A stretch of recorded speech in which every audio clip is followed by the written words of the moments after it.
So one thing that I find a lot of creators face when it comes to sitting down and filming their lives, especially beginners, is the lack of general direction. For myself recently, I've been doing a lot more thinking into my own creative process because right now I'm in school, I'm in university, so it's really more important than ever for me to have my time management down so I can really make time for what I want to do. So today, that's what I wanted to talk about. I wanted to show you guys how I go through and make these videos, how I'm able to live my life, go through full-time school, and hopefully by the end of this video, you guys will have a good sense of how I make these videos and implement it into your own videos.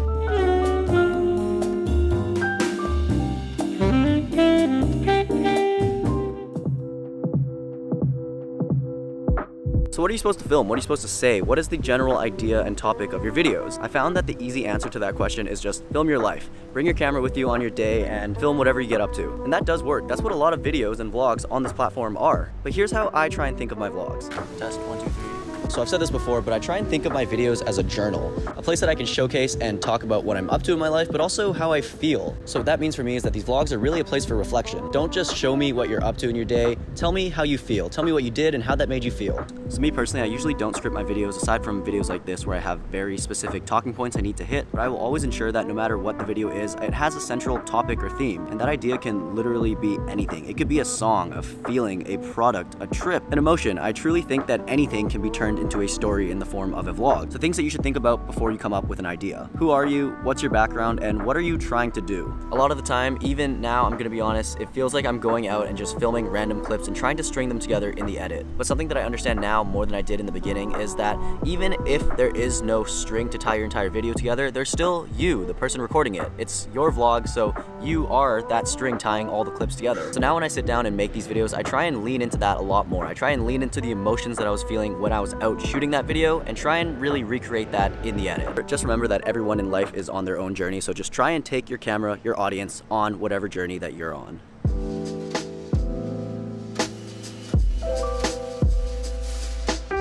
When I first picked up a camera, I did think that the best camera was gonna make me the best videographer, the best filmmaker, the best YouTuber. But chances are for all of us, if I handed you a $10,000, $20,000 camera right now, we both probably wouldn't be able to use it. And it would probably actually complicate things so much that we would either give up, not have a video, or just make a worse quality video than if we just used what we knew how to use. It's actually super important that you use the camera, the tools that you're familiar with, that you're comfortable with, that can actually get you from point A to point B. Your goals. So I basically exclusively shoot all of my videos on my Sony a6700. I also have a drone and a 360 camera, but those are like niche cameras. For everyday filming, talking, cinematic stuff, this is the angle that you guys see. And I pair that with two lenses, my 11mm wide angle for talking and 17-70 zoom lens for whenever I need a little bit more reach. This is what the entire setup looks like, and I use it mainly because the colors and quality is amazing, but really it's about the convenience for me. This is the camera that I know how to use, and it's also compact enough that I actually bring it out with me, and it's not intrusive to my daily life. But my point right now is that if you want to make videos about your life and carry a camera with you, it's gonna have to be compact and small enough and convenient enough that you'll actually use it.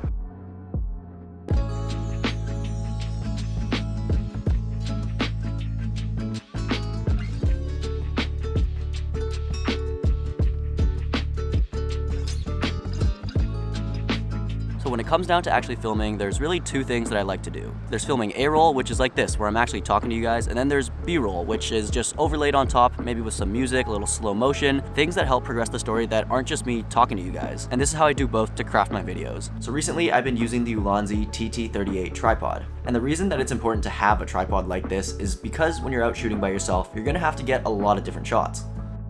Sometimes when you're filming the A-roll, you'll need to hold the camera in your hand, and usually you want to get a little bit of distance between yourself and the camera so you're not just showing your face but also your surroundings. So in those cases, that's where I use this in handheld mode. And then for other shots, like right now where you guys are sitting on my desk, it's also super important to be able to set up these kind of static shots. Whether I'm behind the camera or in front of the camera, it feels good to know that your camera is secure. For myself, when it comes to shooting, it really is all about convenience, and I'll show you what I mean. So instead of individually folding out each leg, now with one click of a button, the entire mechanism unfolds. And the same logic applies for the fact that the entire thing is a quick release system. So with a quick lock or unlock, I can quickly take off my camera or put it back on so I can get right to shooting. Anything that I own that can increase my productivity and efficiency when I'm shooting is exactly the kind of thing that you're gonna want when you're out shooting your life. Which, if you guys have noticed, is kind of the entire theme around this entire video. And when I'm all done talking, I can literally just pack up and leave. So being able to quickly set up these shots and capture exactly what I'm looking for is what this tripod is all about. It also has this hook on the back, which my last tripod did not, but now any overhanging surface can allow me to mount my tripod to it. So now I've got angles like that. Pretty cool stuff. It's super important to have the right tool that actually contributes without taking away and overcomplicating your process. So if you want to check out the TT38 tripod, I'll have it linked in the description.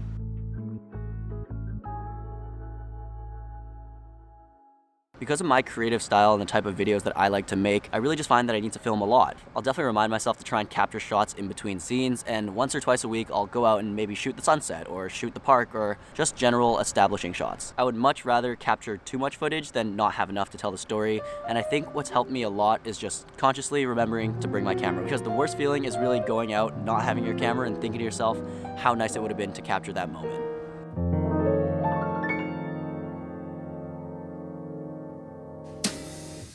So after a day, a week, or a few days of shooting, when I get home, the first thing I do is dump all of that footage onto my computer. And just like anything else in this entire creative process, editing is also incredibly subjective. The way I do things does not have to be how you go do things, and also I can tell you right now, the way I do things is definitely not the scientifically proven correct way to do things. In the past, I've already made a video about color grading, but I definitely want to update that soon. But for this section right now, I'm not going to dive into technical details. I'm more just going to talk about how I think about organizing my footage and chopping it up instead of the actual sliders and tools and things and buttons I'm clicking. So when it comes to chopping up a video, a lot of times people will do the simple thing, which is just chop from chronological order, morning to nighttime, and that totally works. I personally found myself experimenting with kind of placing together footage and scenes, as I call them, in different orders. And these scenes are any period of time where I'm picking up the camera. Let's say in one of my previous videos, I go to an ultimate frisbee game and I film that. That would be one scene. Me getting ready, changed, and walking to the field would probably be the start of the scene, and the game end or walking home would probably be the end of the scene. And then there'd be some sort of transition. Maybe I would use some sort of B-roll that I was talking about earlier. So once I've gone through and chopped up all of my original raw footage, and yes, I do actually look at all of my original footage,